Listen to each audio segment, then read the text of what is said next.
Welcome है आप सभी का सिग्मा गुरुकुल के इस यूट्यूब प्लेटफॉर्म पे बच्चों। मेरा नाम विकास कुमार झा है बच्चों। आज से हम आने वाले जो 1 महीने हैं उसमें हम लोग सीटेट के जो प्रीवियस ईयर क्वेश्चंस हैं या जो भी हमारे पास एमसीक्यूज़ हैं उनको हम डिस्कस करेंगे आप लोगों के सामने। इसमें आपके मैथ्स के क्वेश्चंस होंगे, ईवीएस के होंगे, क्या नाम है आपका, साइंस के होंगे, इंग्लिश के होंगे। ठीक है, तो लगभग ये लगा लीजिए आने वाले 1 महीने में हम रोज़ आपको सुपर 30 जो क्वेश्चंस होंगे बेस्ट, जो ऑल सब्जेक्ट्स के होंगे, वो हम डिस्कस करेंगे आपके साथ। लगभग लगा लीजिए 1000 के आसपास क्वेश्चन हम डिस्कस करने जा रहे हैं, तो आपको बहुत ज़्यादा बेनिफिट देगा। जो आपके आने वाले सीटेट एग्ज़ाम होंगे, लगभग एक सवा महीना रह गया है उसमें। ठीक है, और ये आपको बेस्ट जो क्वेश्चंस हम सेलेक्ट कर सकते हैं वो आपके लिए लेके आए हैं। और केवल क्वेश्चंस ही नहीं, साथ में आपको मैं एक्सप्लेन करता भी बताऊंगा, एक्सप्लेन करते हुए समझाऊंगा कि कैसे क्वेश्चंस को करना है, उसमें क्या कॉन्सेप्ट दिया हुआ है और इसको आगे कैसे पूछ सकता है। ठीक है, तो इसकी हम तैयारी करेंगे आज से, और ये डेफिनेटली बहुत बेनिफिट होने वाला है आप लोगों के लिए जो आपकी सीटेट एग्ज़ाम जो आएगा। ठीक है, तो स्टार्ट करते हैं आज की क्लास। और आज जो हमारी क्लास होगी उसमें हम जनरली सीडीपी जो हमारा पोर्शन होता है, चाइल्ड डेवलपमेंट, बाल विकास, क्वेश्चंस उस पर बेस्ड होंगे। और ये मीडियम दोनों होगा, हिंदी इंग्लिश दोनों मीडियम में होगा आपका। जबकि हिंदी में भी आप देख सकते हो, इंग्लिश में देख सकते हो, क्वेश्चन पेपर आपका जो होता है वो बाइलिंगुअल आता है। ठीक है, तो स्टार्ट करते हैं आज से पहले क्वेश्चन से। क्वेश्चन है आपका, the term curriculum in the field of education refers to. शिक्षा के क्षेत्र में पाठ्यक्रम शब्द का क्या तात्पर्य होता है। देखिए, करिकुलम एक एक कहते हैं ऑर्गेनाइज स्ट्रक्चर होता है जो कि स्कूल में फॉलो किया जाता है, आपको पता ही है। जो भी चीज़ें कराई जाती है, जो भी एक्टिविटीज़ स्कूल के अंदर होती हैं, जो भी हम पढ़ाते हैं बच्चों को, जो भी एक्टिविटीज़ कराई जाती है, चाहे वो आपकी करिकुलर एक्टिविटीज़ हो या को करिकुलर एक्टिविटीज़ हो, सारी एक्टिविटीज़ कराई जाती है स्कूल के अंदर, वो सब का सब आपका करिकुलम का पार्ट होता है बच्चों। ठीक है, और करिकुलम के अंदर ही हमारा जो पाठ्यचर्या होती है, जिसको हम सिलेबस कहते हैं, सिलेबस भी करिकुलम के अंदर आ जाता है आपका। ठीक है, तो ओवरऑल जो भी एक्टिविटीज़ कराई जाती है स्कूल के अंदर वो सब सब करिकुलम का पार्ट कहलाता है बच्चों। ठीक है, तो अगर इसका आंसर हम देखें तो क्या होगा, इसका आंसर देखेंगे तो the term curriculum in the field of education refers to तो methods of teaching and the content to be taught. ठीक है, overall programme of the school which students experience on a day to day basis, evaluation process.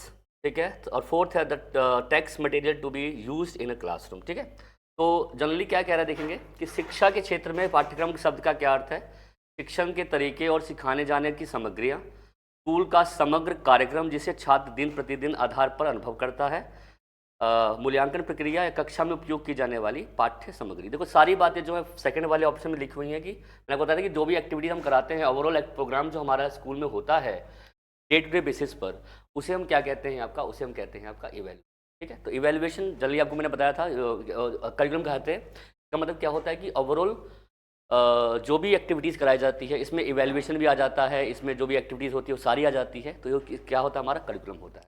और curriculum का part हमारा कौन सा होता है बच्चों, सिलेबस। सिलेबस किसका पार्ट है आपका, करिकुलम के अंदर ही आपका इंक्लूड है। तो आंसर क्या होगा यहाँ पर बच्चों, यहाँ पर सेकेंड आंसर।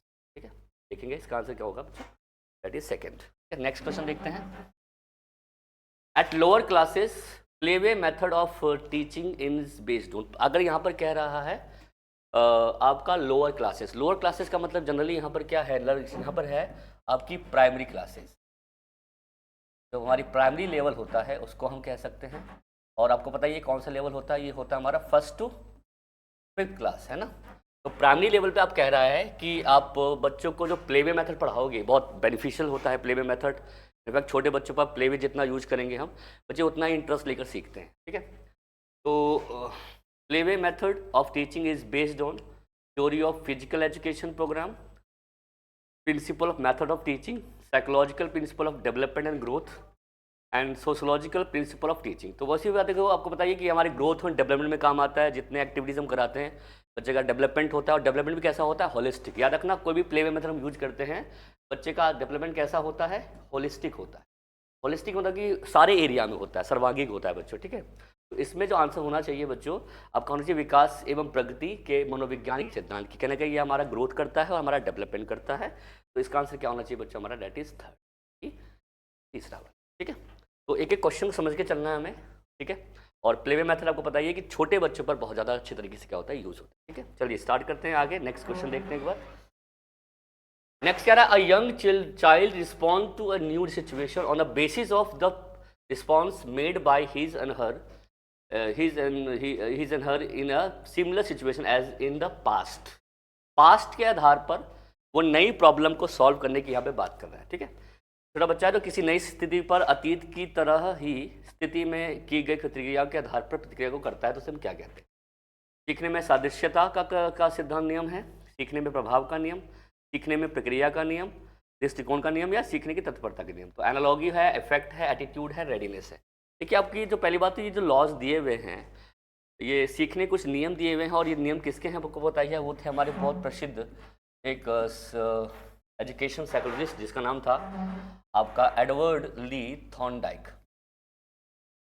थॉर्नडाइक नाम के इस व्यक्ति ने 3 प्रकार के सीखने के लॉ दिए थे कि सबसे पहले हमें बच्चों को क्या करना है? रेडी करना है, सीखने के लिए तैयार करना है, जिसको हम लॉ ऑफ रेडीनेस कहते हैं। दूसरा जो उन्होंने लॉ दिया था बच्चों, लॉ ऑफ प्रैक्टिस कह सकते हैं, एक्सरसाइज कह सकते हैं, कि बच्चों को बार बार प्रैक्टिस करने के लिए मोटिवेट करना चाहिए। ठीक है, और तीसरा जो आपका ये क्या नाम है, वो है आपका law of exercise, law of effect. Effect यानी कि इसको हम बोलते हैं प्रभाव का नियम। ठीक है, तो यहाँ पर बेसिकली हम बात करते हैं कि बच्चों को रीइंफोर्समेंट मिले ताकि वो उस पर अच्छा इम्पैक्ट पड़े, वो सेटिस्फाई हो, और जिससे कि वो नेक्स्ट टाइम भी अटेम्प्ट करे। ठीक है, और इसमें एक दिया हुआ है यहाँ पे लॉ ऑफ, ये 3 मेन लॉज है, बट इसके अलावा कुछ लॉज दिए गए थे।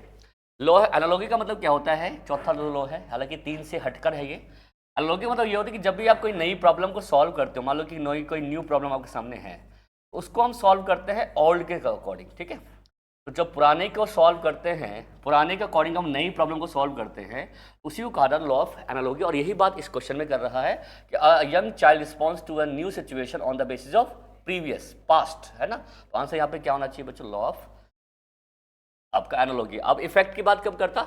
इफेक्ट की बात कब करता बच्चों? जब वहाँ पर हम रीइंफोर्समेंट की या सेटिस्फेक्शन की बात करते हैं। एटीट्यूड का मतलब होता है कि जब अब उसके नेचर में किस प्रकार से काम करने की प्रवृत्ति आ रही है, नेचर आ रहा है। और रेडीनेस मतलब कि आप हम सीखने को कैसे तैयार कर रहे हैं। तो इसलिए यहाँ पर आंसर क्या होना चाहिए आपका? फर्स्ट।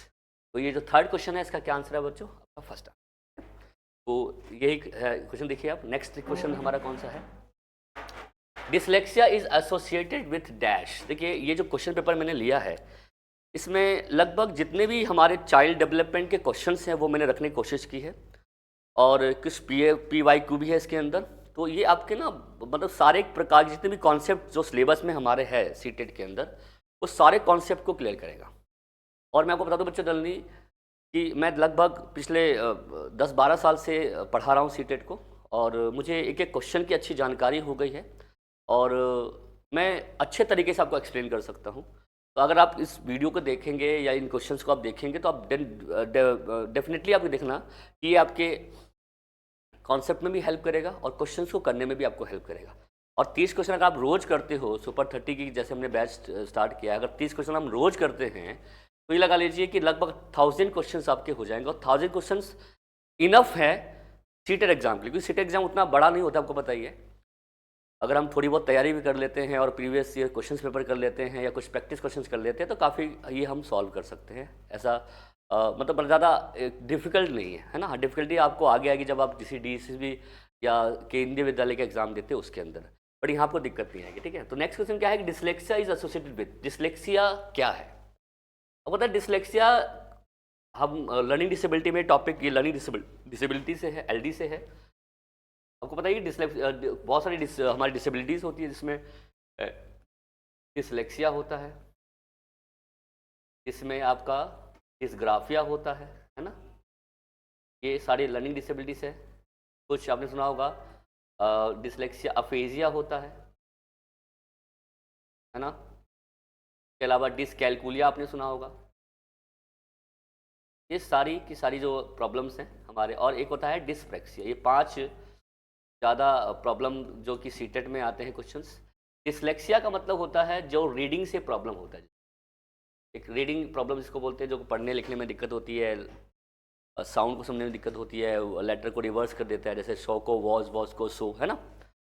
डिसग्राफिया होता है लिखने से, राइटिंग डिसऑर्डर, है ना। ये राइटिंग में प्रॉब्लम होता है, बेसिकली हैंड राइटिंग वगैरह से होता है ये। ठीक है। अफेजिया होता है लैंग्वेज कॉम्प्रिहेंसिव। तो इसका संबंध किससे है? हमारे लैंग्वेज से, कि बच्चा सही से लैंग्वेज बोल नहीं पाता, एक्सप्रेस नहीं कर पाता। डिसकैलकुलिया होता है, कैलकुलेशन प्रॉब्लम है ये, बच्चा कैलकुलेशन में दिक्कत होती है उसको, वो तो लेटर डिजिट होते हैं उसमें बच्चा कंफ्यूज रहता है। और डिस्लेक्सिया होता है मोटर जो प्रॉब्लम्स होती हैं, जिसमें बच्चा फाइन मोटर ग्रॉस मोटर में कोऑर्डिनेशन की बॉडी में अच्छा नहीं होता, ये हो गया। ठीक है, तो कह रहा है आपका डिसलेक्सिया। डिसलेक्सिया यहाँ पे क्या है बच्चों, डिसलेक्सिया होता है हमारा रीडिंग डिसलेक्सिया, है ना। मेंटल डिसऑर्डर तो आपके अलग होते हैं, ठीक है। मैथमेटिकल के लिए हम क्या यूज करेंगे, डिसकैलकुलिया। और बिहेवियर डिसऑर्डर भी हमारे अलग होते हैं बच्चों, ठीक है। तो इसका आंसर क्या होना चाहिए बच्चों आपका, रीडिंग। और आपको बता दूं मैं आपको, एलडी जो टॉपिक है आपका स्पेशल लर्निंग डिसेबिलिटी, इस पर आपका एक क्वेश्चन तो 100% सीटेट में आना ही आना है। और ये जो टॉपिक है ये कॉमन टॉपिक है, कॉमन इन द सेंस कि ये आपका जीडीपी, मैथ्स, एवीएस, साइंस, इन सब में पूछा जाता है बच्चों। तो यहाँ पे, और ये यही बीमारी जो ये 4-5 जो डिसेबिलिटीज़ है, इसके अलावा एएसडी भी पूछ लेता है कई बार, ऑटिज्म स्पेक्ट्रम डिसऑर्डर, है ना। इसके अलावा एडीएसडी पूछ लेता है, attention deficit hyper activity disorder हो गया। तो ये भी कुछ अलग है, जनरल प्रॉब्लम्स हैं। बट स्पेसिफिक अगर देखा जाए तो ये 5 बीमारियां हैं, 5 डिसेबिलिटीज़ हैं, जो कि विकार कह सकते हैं इसको हम, जो कि हमारी लर्निंग डिसेबिलिटी से जुड़ा हुआ है, ठीक है। तो ये आपको याद रखना है, ये क्वेश्चन बहुत ही इंपॉर्टेंट है आप लोगों के लिए। नेक्स्ट देखते हैं। नेक्स्ट कह रहे हैं education of children with special needs should be provided. कि जो स्पेशल नीड्स वाले बच्चे होते हैं, जिसमें जो कि नॉर्मल से अलग होते हैं, जिसको हम एबनॉर्मल स्टूडेंट्स कह सकते हैं, उनको शिक्षा दे रहे हो तो क्या करोगे, अलग कैसे पढ़ाओगे, along with other normal children by method developed for special children in special schools by special teachers in special schools. विशेष आवश्यकता वाले बच्चों की शिक्षा प्रदान की जानी चाहिए अन्य समान बच्चों के साथ, विशेष विद्यालयों में विशेष बच्चों के लिए विकसित की जाएगी, विशेष विद्यालयों में या विशेष विद्यालयों में विशेष शिक्षकों के द्वारा। ठीक है, तो मैं आपको एक इसका आंसर दे दूं। पहली बात तो देखो, हम आज एक एजुकेशन फॉलो करते हैं जिसका नाम है आपका, आपने सुना भी होगा, इंक्लूसिव एजुकेशन। और यहाँ से भी एक क्वेश्चन एग्जाम में जरूर आता है। इंक्लूसिव एजुकेशन का मतलब क्या होता है, इसको हिंदी में हम कहते हैं समावेशी शिक्षा। समावेशी शिक्षा, जिसका मतलब जनरली क्या होता है, इसका मतलब होता है कि हम दो बच्चों को जोड़ते हैं। एक वो होते हैं जो होते हैं हमारे नॉर्मल, और एक वो होते हैं जिसको हम कहते हैं आपका एब नॉर्मल, है ना। तो नॉर्मल और एब नॉर्मल को जब हम एक साथ पढ़ाते हैं, कहाँ पर, इन रेगुलर स्कूल, उसे हम क्या कहते हैं, उसे हम कहते हैं इंक्लूसिव। तो आजकल हम इंक्लूसिव एजुकेशन को ही फॉलो करते हैं, और ये कहता है भाई रेगुलर स्कूल होना चाहिए, या जो हम कह सकते हैं कॉमन स्कूल होना चाहिए, यानी कि सबके लिए समान स्कूल, है ना। क्योंकि हमारा मेन पर्पस है कि बच्चों को मेन स्ट्रीम में लेके आना है, चाहे वो डिसेबल्ड हो चाहे नॉर्मल हो, सारे बच्चे एक ही छत के नीचे बैठेंगे, सबकी शिक्षा एक जगह होनी चाहिए। तो ऑब्वियसली बात है कि इनके लिए कोई स्पेशल स्कूल, तो याद रखना जो इंक्लूसिव स्कूल है वो कभी भी स्पेशल स्कूल के फेवर में नहीं है। तो स्पेशल स्कूल की ये मांग नहीं करता, ये कहता है भैया नॉर्मल स्कूल्स में बच्चों को पढ़ाया जाए। हाँ, चाहे तो आप फैसिलिटीज़ दे सकते हो, सुविधाएं दे सकते हो, लेकिन आप बच्चे को क्लासरूम से अलग नहीं करोगे, और स्पेशल स्कूल्स की एज सच कोई रिक्वायरमेंट नहीं होती। तो ऑब्वियसली बात है कि अगर आप इंक्लूसिव एजुकेशन को फॉलो कर रहे हैं तो बच्चों को नॉर्मल के साथ ही पढ़ाएंगे, चाहे वो एब नॉर्मल हो, कैसा ही बच्चा क्यों ना हो, और उसको हम क्या करेंगे, एब नॉर्मल के साथ ही पढ़ाएंगे, उसको हम अलग से नहीं पढ़ा सकते, आपको याद रखना है ना। इसका आंसर जनरली क्या होना चाहिए, इसका आंसर होना चाहिए बच्चों आपका that is by along with other normal students, है ना, कि हम नॉर्मल के साथ ही पढ़ाएंगे, क्योंकि हम किसको फॉलो कर रहे हैं, हम फॉलो कर रहे हैं इंक्लूसिव एजुकेशन, समावेशी शिक्षा। ठीक है, तो चलते हैं नेक्स्ट क्वेश्चन पे। To make assessment a useful and interesting process, one should be careful about, मतलब कि अगर आपको असेसमेंट को, मूल्यांकन को अच्छा रोचक बनाना है तो आप कौन सी सावधानी रखेंगे। Make comparison between different student, comparison करेंगे। देखो, तुलना तो हम कर नहीं सकते, याद रखना, तुलना एक नेगेटिव वर्ड होता है, तो ये हम यूज नहीं करेंगे, छात्रों के बीच में तुलना नहीं करेंगे हम। लेबलिंग भी नहीं करेंगे, लेबलिंग करना भी नेगेटिव वर्ड होता है, इवेल्युएशन में लेबलिंग भी नहीं करना। लेबल मतलब किसी को हम हाई लेवल देते हैं, किसी को हम लो लेवल देते हैं, ये नहीं करना। Using a variety of ways of collecting information about the student, learning for the scholastic and co-scholastic area। Yes, ये सही है कि हम सारे एरिया के जो इन्फॉर्मेशन से निकालेंगे, जो बच्चे के जो जिस चीज़ में बच्चे का इंटरेस्ट होता है, एंड देन फिर बच्चे का असेसमेंट करेंगे। तो ये बहुत इंपॉर्टेंट चीज़ है। और using technical language to give feedback, ये भी नहीं होगा, तो आंसर हमारा क्या होगा, थर्ड। शैक्षिक और शैक्षिक सीमाओं को पार छात्र के सीखने के बारे में जानकारी इकट्ठी करेंगे और विभिन्न तरीके का प्रयोग करेंगे, जिससे हम हमारी को बस इंफॉर्मेशन मिल जाएगी, तो उसे हमें असेस करने में भी हेल्प मिलेगा। ठीक है, तो यहाँ पर आंसर क्या होना चाहिए बच्चों आपका, that is third is will be the right answer. ठीक है, नेक्स्ट देखते हैं। Dash is not consider as a sign of gifted. Gifted का कौन सा साइन नहीं है, गिफ्टेड वही बच्चे होते हैं बच्चों जिनके आपको पता है कि 140 प्लस IQ होती है, ऐसा कहा जाता है। और ये वो बच्चे होते हैं टास्क कमिटमेंट में अच्छे होते हैं, टास्क करने में अच्छे होते हैं, है ना। और इनकी जो एबिलिटी होती है बहुत अच्छी होती है, काम को करने की एबिलिटीज़ बहुत अच्छी होती है, हर काम को अच्छे से कर सकते हैं। और ये बच्चे डाइवर्जेंट थिंकर्स होते हैं। डाइवर्जेंट थिंकर्स का मतलब यहाँ पर क्या है, ये एक प्रॉब्लम को एक से अधिक तरीके से सॉल्व कर सकते हैं, ठीक है। नोवेलिटी होती है टास्क में, तो क्रिएटिव होते हैं, बिल्कुल ठीक है, क्रिएटिव बच्चे होते हैं, ये सृजनशील होते हैं, रचनात्मक होते हैं। फाइटिंग विद अदर्स, ये नहीं, ऐसा तो नहीं है। नोवेलिटी होती है, नए नए आंसर्स निकालते हैं, ये बात भी सही है। क्यूरियोसिटी भी होती है, जिज्ञासा भी होती है, बट क्या नहीं होती है, नोट पूछा तो आंसर क्या होगा यहाँ पर बच्चों, सेकंड, फाइटिंग विद अदर्स, दूसरों से झगड़ना। ये बच्चे झगड़ते नहीं है इतना, मतलब दे आर एबल टू कैसे अडेप्ट विद अदर्स, अपने आप को अडेप्ट कर लेते हैं दूसरे के साथ। ज़्यादा लड़ाई झगड़ने वाली बात जो होती है वो गलत है, ठीक है। तो क्या आंसर होगा इसका बच्चों, that is second. Next question है कि children actively construct their understanding of the world is the statement of is attributed to. मतलब किसने कहा था कि जो बच्चे सक्रिय रूप से ज्ञान का निर्माण करते हैं बच्चों, तो ये एक ही व्यक्ति है, आपको पता है, इनफैक्ट दो व्यक्ति हैं। आपको ने नाम सुना होगा कंस्ट्रक्टिविज्म का, एक वर्ड है कंस्ट्रक्टिविज्म, तो हम निर्माणवाद कहते हैं। निर्माणवाद का मतलब ये होता है कि बच्चा जहां पर क्या करता है, एक्टिवली नॉलेज को कंस्ट्रक्ट करता है ना। तो एक्टिव नॉलेज कंस्ट्रक्ट करता है, इसके बारे में दो व्यक्ति ने बात की थी। एक तो नाम था आपका जीन पियाजे, एक नाम है किसका, जीन पियाजे, और एक नाम किसका है, लेव वाइगोस्की, ठीक है। वाइगोस्की और पियाजे दोनों ही फेमस है इस चीज़ के लिए, आपको बता दूं मैं, ठीक है।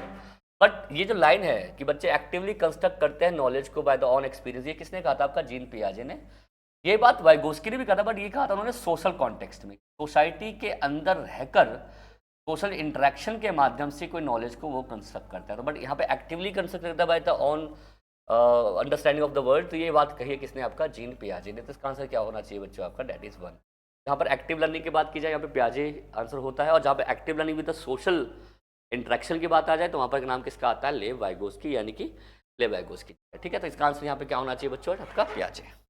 नेक्स्ट देखते हैं, Kritika who does not talk much at home talks a lot at school, it shows that, मतलब घर पे बहुत कम बोलती है। कृतिका नाम की एक स्टूडेंट है, एक लर्नर है, और वो घर में मतलब घर में नहीं बोलती बट स्कूल में बहुत ज़्यादा बोलती है। Talks a lot in school, तो इसका क्या मतलब, ये क्या शो करता है।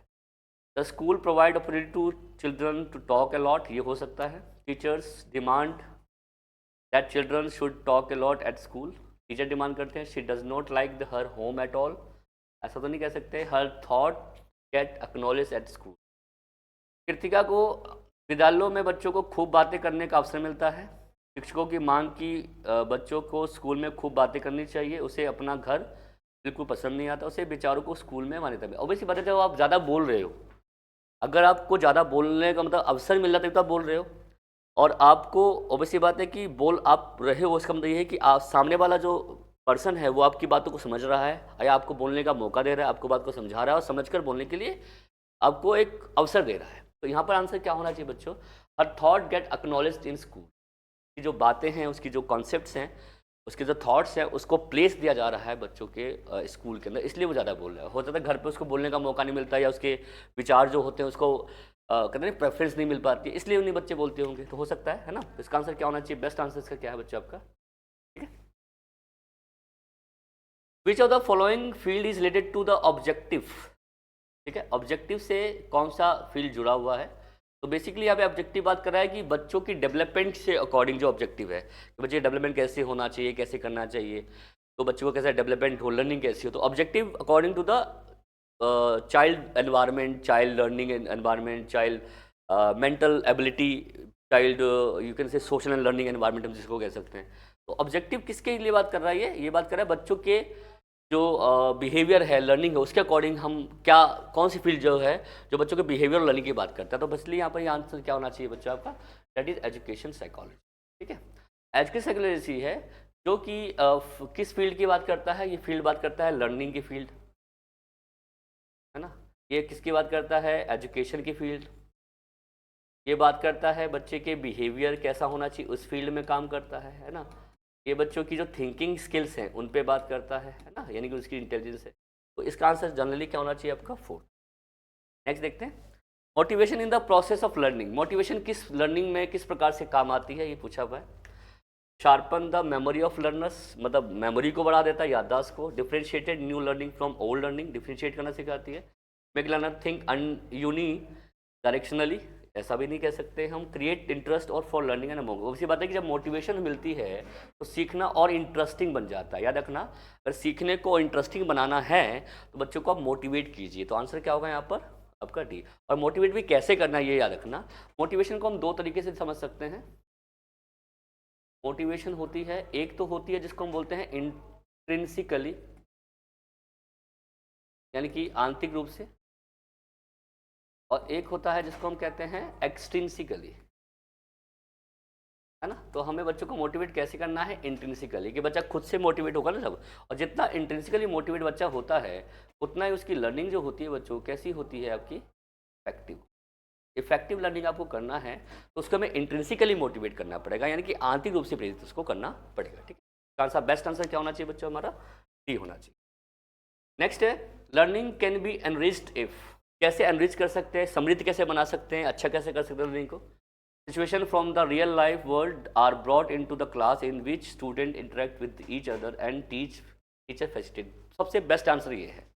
और आपको पता है एनसीएफ ये बात करता है कि जो भी आप पढ़ा रहे हो वो बच्चों के वास्तविक जीवन से जुड़ा हुआ होना चाहिए।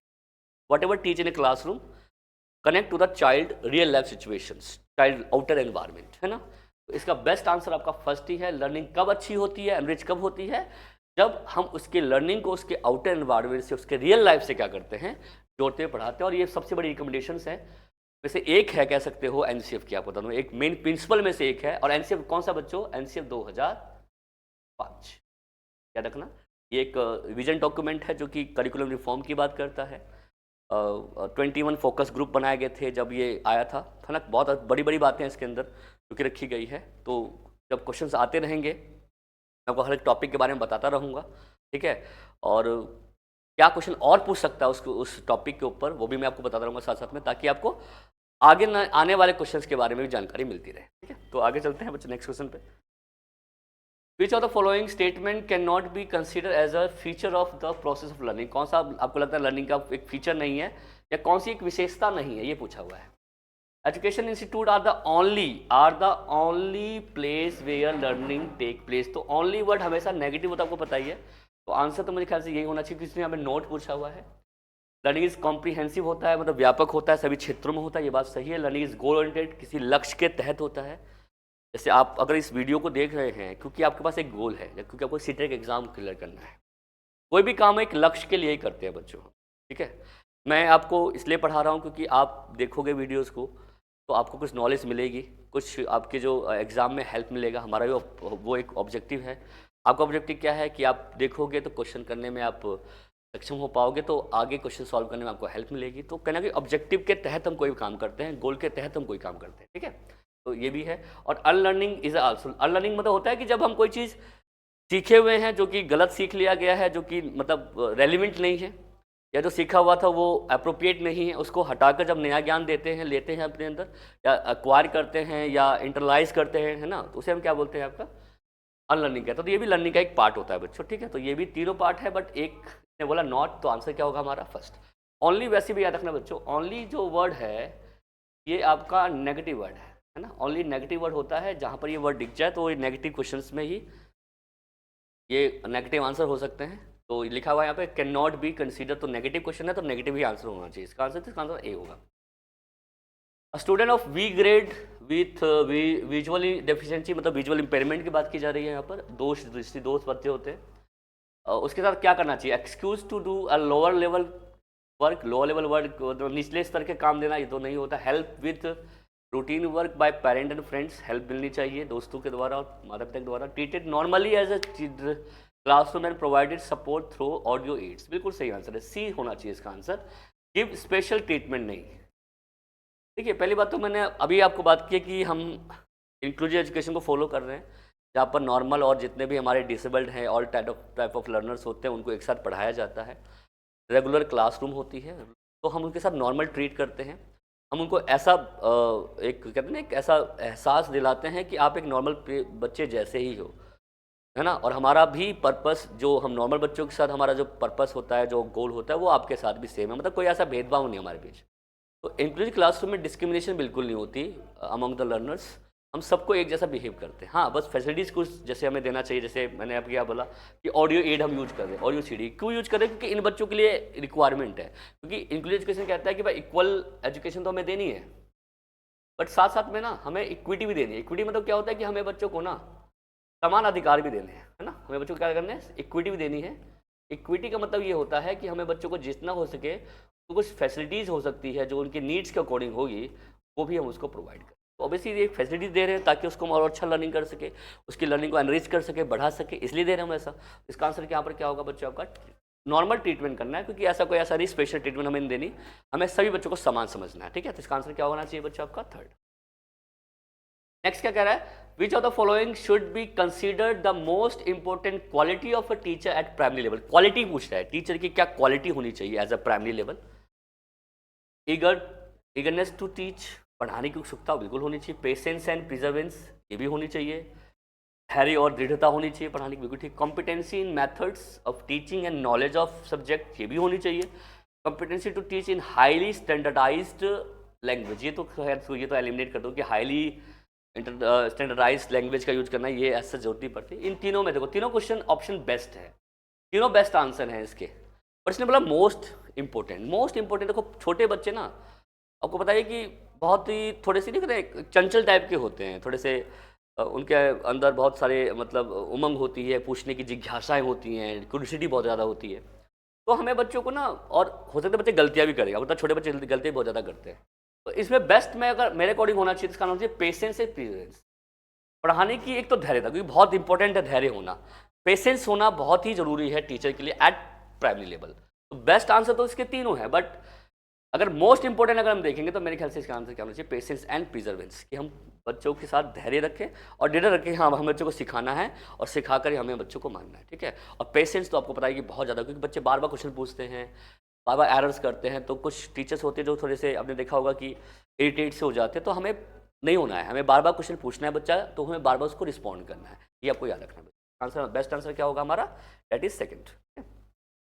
नेक्स्ट क्या कह रहा है कि the stage in which a child begin to think logically about the object and event is known as, मतलब कि बच्चा जो है लॉजिकली सोचना कब शुरू कर देता है। ये देखो 4 स्टेज दी हुई है, ये पियाजे की स्टेज है, सेंसरी मोटर स्टेज है ना, formal operational stage, pre operational stage. First stage हमारी सेंसरी की है, second stage pre operational stage है, थर्ड स्टेज कॉग्निटिव है, और फोर्थ क्या है आपका? फॉर्मल। 4 स्टेज हमारे दिए हुए।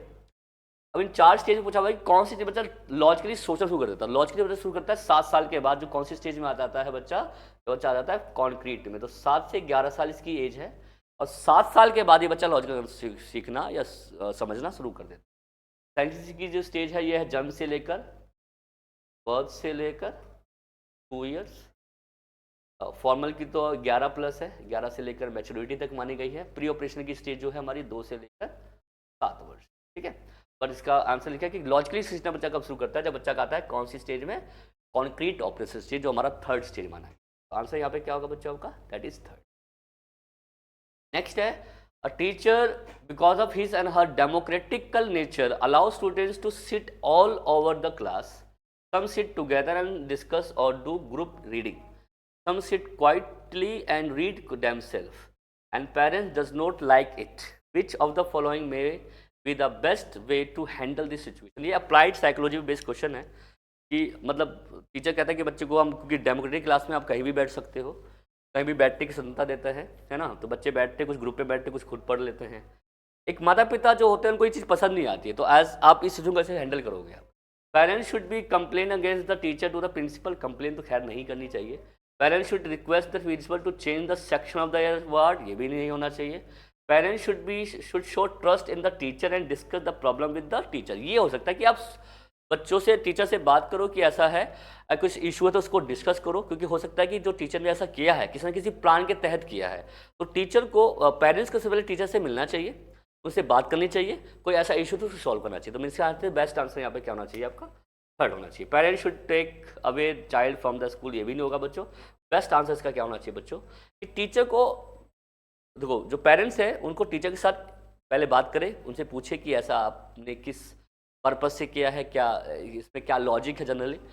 तो जनरली हमें पहले सिचुएशन को जानना होता है, तब प्रॉब्लम को सॉल्व करना होता है। तो यहाँ पे बेस्ट आंसर मेरे ख्याल से क्या होना चाहिए, दैट शुड बी थर्ड। ठीक है, चलिए आगे बढ़ते हैं।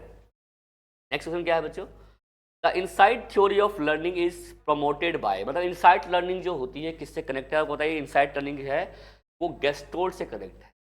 गेस्टोल्ड आपने सुना है, एक लर्निंग थ्योरी है ये हमारी गेस्टोल्ड की, जिसके जो मेन जो प्रोपाउंडर थे उनका नाम था मैक्स वर्दीमर, और साथ में हमने एक नाम था वुल्फगैंग कोहलर। वुल्फगैंग कोहलर जिसने एक चिंपैंजी पे प्रयोग किया था और जिन्होंने थ्योरी दी थी इनसाइटनेस की। तो कोहलर बहुत ही फेमस हैं इसके लिए, है ना। तो उन्होंने गेस्ट, और ये जो किससे जुड़े हुए हैं, गेस्टोल्ड अप्रोच से जुड़े हुए हैं। तो इसका आंसर यहाँ पे क्या होना चाहिए बच्चों, आपका फर्स्ट। ठीक है, नेक्स्ट देखते हैं। 4 distinct stage of children's intellectual development are identify. Intellectual कह लीजिए, कॉग्निटिव कह लीजिए, ये इसका आंसर जनरली कौन है आपको पता ही है, जीन पियाजे। उन्होंने 4 डेवलपमेंट की स्टेज दी थी। एरिक्सन ने 8 साइको सोशल स्टेजेस दी थी, सबसे ज़्यादा स्टेज देने वाले व्यक्ति थे ये। इन्हें तो लर्निंग से कनेक्टेड है, कोई स्टेज नहीं है, इनकी तो थ्योरी है। और कॉलबर्ग जो है, इन्होंने 6 प्रकार के स्टेज दिए थे मोरल वैल्यूज, तो मोरल डेवलपमेंट के। ठीक है, इन्होंने मोरलिटी पे बताया है। स्किनर की तो लर्निंग बिहेवियर थ्योरी है। एरिक्सन ने साइको सोशल, ये बच्चा किस प्रकार सोसाइटी में इन्वॉल्व होता है उस पर है। और इनकी जो है कॉग्निटिव डेवलपमेंट, यानी कि हमारा ब्रेन कैसे डेवलप होता है, थिंकिंग कैसे डेवलप होती है, उस पर है। तो 4 स्टेज किसने दिया था हमारा, ये जीन पे। ये तो बहुत ही सिंपल क्वेश्चन है बच्चों, ऐसे क्वेश्चन एज सच अब नहीं पूछता सीटेट में।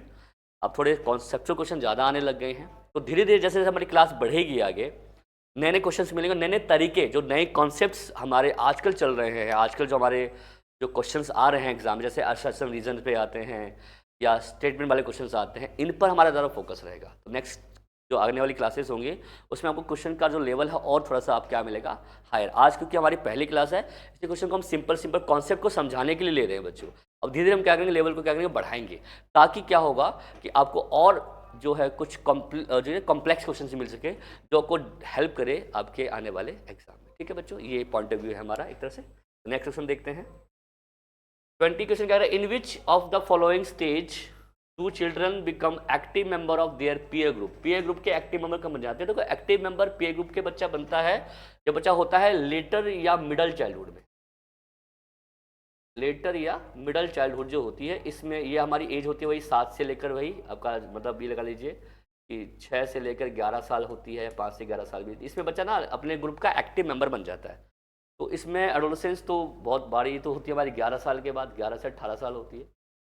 अडल्ट तो आपका 18 प्लस होगा, ये तो होगा नहीं।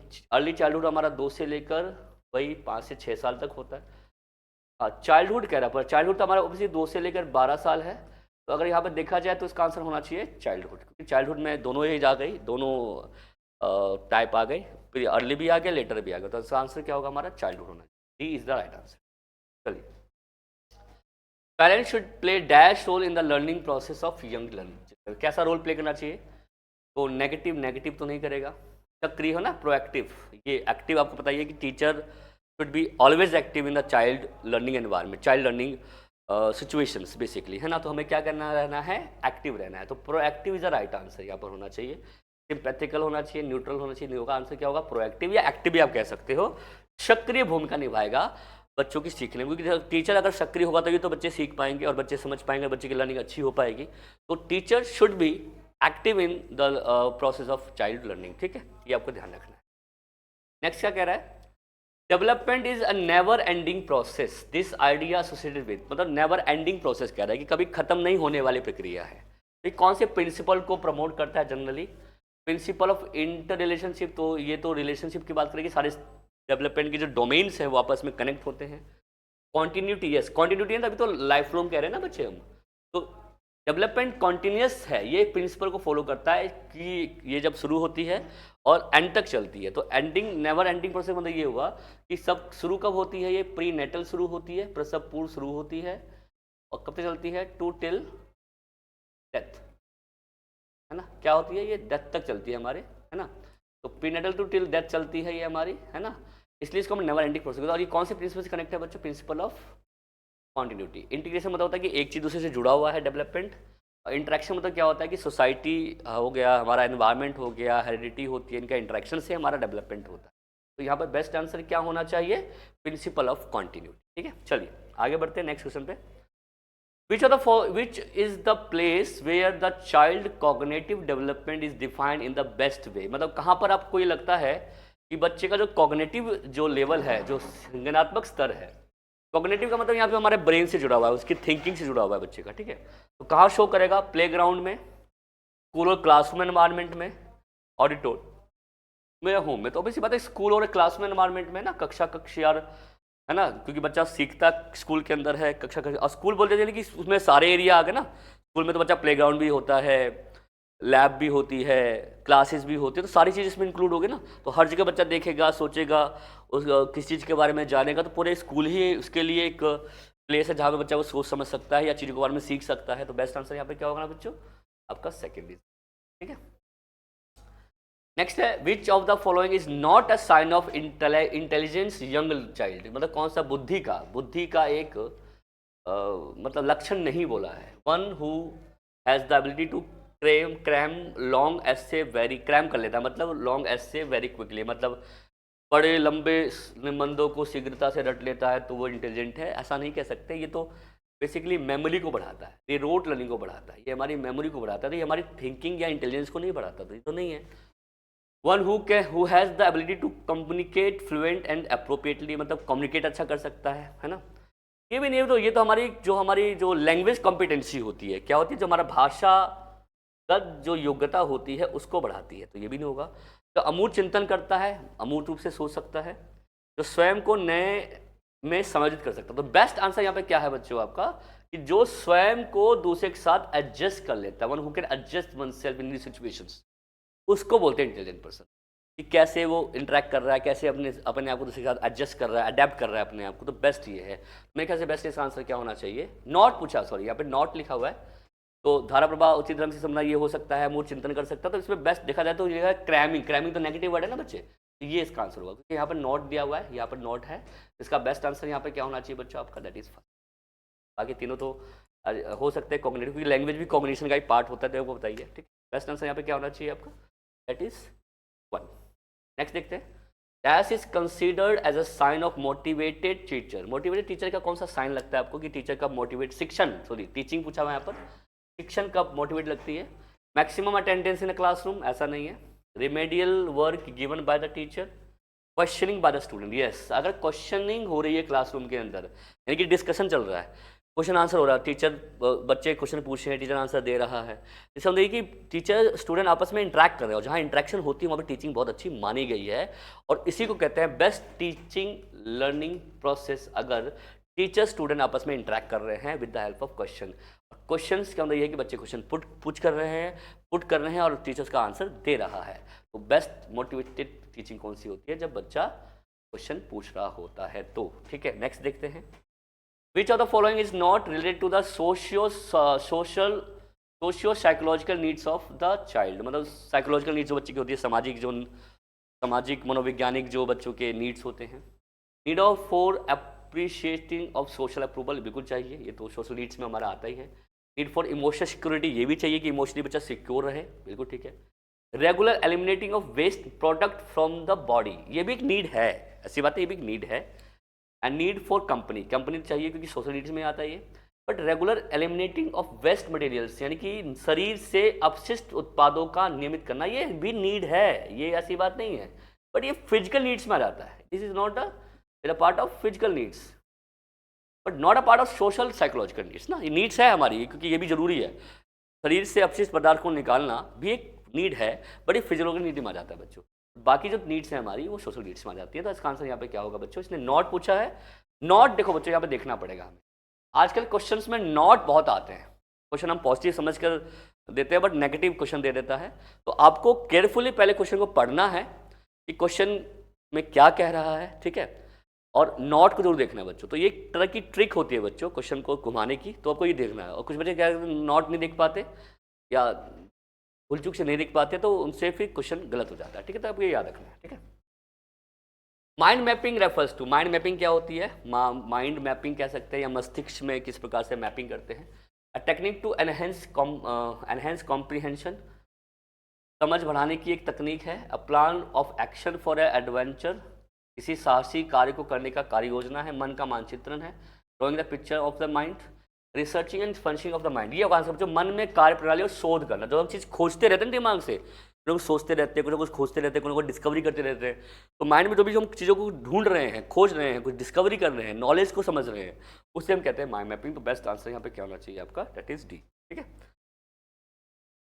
The best way especially at primary level to address the learning difficulties of student is to use, विशेष रूप से प्राथमिक स्तर पर छात्रों की सीखने की कठिनाइयों को दूर करने का सबसे अच्छा तरीका इनमें से इनका उपयोग करना चाहिए। मतलब विकलांगता के अनुकूल विभिन्न प्रकार की शिक्षण विधियों का यूज, महंगी और चमत्कार सहायक सामग्री, आसान और रोचक पाठ्यपुस्तकें, कहानी कहने की विधि। A variety of teaching method suited to the disability, disability तो यहाँ पर डिजिटली बात ही नहीं की जा रही है, तो ये हम सबकी बात कर रहे हैं ना, तो ऐसा तो नहीं होना चाहिए। एक्सपेंसिव होना चाहिए, ग्लोसी होना चाहिए नहीं, easy and interesting text book होनी चाहिए, या स्टोरी टेलिंग मेथड। तो अगर डिफिकल्टी को दूर करना है तो इजी और इंटरेस्टिंग टेक्स्ट बुक यूज करें। बेस्ट आंसर तो मैं क्या चाहिए, स्टोरी टेलिंग भी ठीक है वैसे तो मेथड है, बट यह पूछा कि स्पेशली प्राइवेट लेवल पर बच्चे की प्रॉब्लम को दूर, डिफिकल्टीज को दूर करने के लिए स्टूडेंट क्या यूज करे, तो ईजी और इंटरेस्टिंग चीज़ें यूज करे जिससे बच्चे को पढ़ने में इंटरेस्ट आए और बच्चा आराम से क्या कर पाए, पढ़ पाए। ठीक है, ठीक है, तो ये आपको याद रखना है। तो इसका आंसर मेरे ख्याल से तो यहाँ पर सी होना चाहिए आंसर। ठीक है, तो बेस्ट आंसर यहाँ पर सी। नेक्स्ट देखते हैं। अकॉर्डिंग टू द पियाजे, at which of the following stage does the child begin to think logically about the abstract propositions, logical सोचना शुरू कर देता है। तो हमने अभी एक क्वेश्चन पिछले किया था कि बच्चा लॉजिकल सीखना कब शुरू करता है, तो थर्ड स्टेज में। और थर्ड स्टेज हमारी कौन सी है यहाँ पर, कॉन्क्रीट ऑपरेशन है। और यहाँ पर देखो बच्चों एज भी लिखा हुआ, कौन सा एज है इनका, है ना। Concrete is the right answer. मूर्त रूप में जब बच्चा आता है, जब 7 साल में, तो बच्चे में कॉन्क्रीट थिंकिंग शुरू हो जाती है, बच्चा चीज़ों के बारे में लॉजिकली सोचना शुरू कर देता है, लॉजिकल थिंकिंग बच्चे में डेवलप होने लग जाती है। नेक्स्ट देखते हैं बच्चों, ये लास्ट क्वेश्चन है बच्चों आज के दिन का। विच of the following will foster creativity among learner, निम्नलिखित में से कौन सी शिक्षार्थियों में रचनात्मकता को बढ़ावा देगा।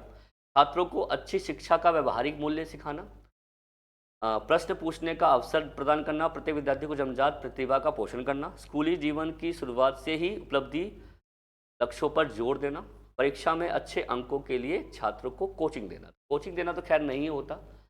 Achievement goal from the beginning to school life, providing opportunity to the questions to nurture the innate talent of, मतलब बच्चों को क्वेश्चन पूछने के लिए मोटिवेट करना। देखो बच्चे ना जन्म से ही कुरियस होते हैं, आपको पता है। पियाजे ने भी एक बात कही थी कि बच्चा एक लिटिल साइंटिस्ट है। तो बच्चा क्वेश्चन पूछेगा, जितना पूछेगा उसका आप आंसर, जितना आंसर लेगा बच्चा उतना ही क्रिएटिव बनेगा। याद रखना, क्रिएटिविटी को बढ़ाना है तो बच्चे को क्या दोगे, अपॉर्चुनिटी दोगे कि वो क्वेश्चन पूछे। जितने क्वेश्चन पूछेगा उसमें क्वेश्चन को और हम क्वेश्चन को क्या करेंगे, थोड़ा सा और घुमाएंगे ताकि बच्चा और क्वेश्चन पूछे इसके ऊपर। तो जितना हो सके बच्चों में क्यूरियोसिटी को हमें बढ़ाना है। जितना क्यूरियोसिटी को हम बढ़ाएंगे, जितना जिज्ञासा को हम बढ़ाएंगे, बच्चा उतना ही क्या करेगा, क्रिएटिव बनेगा। ये आपको याद है। ये आपके 30 क्वेश्चन थे। आई होप कि ये सारे क्वेश्चंस आपको अच्छे लगे होंगे।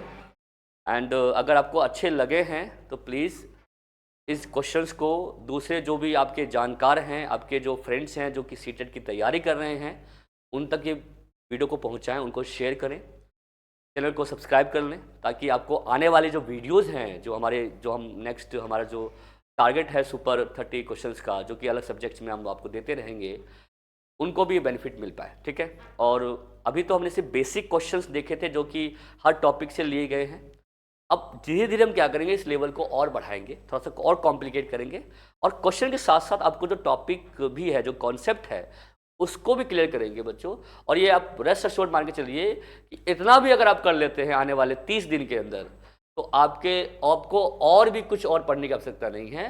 ये जो 1000 क्वेश्चन हैं आपके, ये आपके लिए रामबाण की तरह काम करेगा और डेफिनेटली आप अच्छा स्कोर कर पाएंगे आने वाले सीटेट एग्ज़ाम में। और अगर पिछले 2-3 साल से कुछ बच्चे ऐसे एग्ज़ाम नहीं निकल पा रहा है सीटेट किसी न किसी वजह से, तो उनके लिए भी बहुत बेनिफिट होगा। डेफिनेटली इस बार वो एग्ज़ाम पेपर निकाल लेंगे सीटेट। ठीक है, बहुत ही ईजी क्वेश्चन है और इसी तरीके यूज कर रहे हैं हम पढ़ाने के। कॉन्सेप्ट थोड़ा सा और समझाने की कोशिश करेंगे और क्वेश्चन और थोड़े कॉम्प्लिकेट लेके आएंगे, जो कि बच्चों को और कुछ करने का मौका दे। ठीक है, तो बहुत सारा प्लानिंग है हमारे पास। आज तो बस खाली हमने एक छोटी सी वीडियो आप लोगों के सामने लेके आए हैं, छोटी सी क्लास थी। आने वाली क्लासेस और अच्छी होने वाली है और कुछ और सरप्राइज आपको मिलने वाले हैं।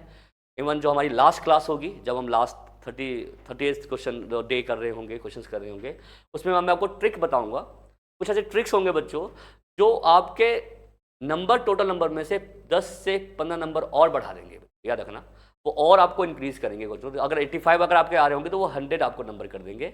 वो ट्रिक बहुत इंपॉर्टेंट होगी, तो उस क्लास में आप सभी को रहना है। वो क्लास बहुत अच्छी क्लास होगी, जो ट्रिक बेस्ड क्लास होगी, जो डेफिनेटली आपके जो एग्ज़ाम्स हैं उसमें आपका काम है। तो बच्चों, तो आज के लिए मैं विदा लेता हूँ। होप कि आपकी क्लास अच्छी लगी होगी आपको। प्लीज़ इसको शेयर कीजिए, चैनल को सब्सक्राइब कीजिए और आने वाली वीडियोज़ के लिए तैयार रहिए। Thank you very much.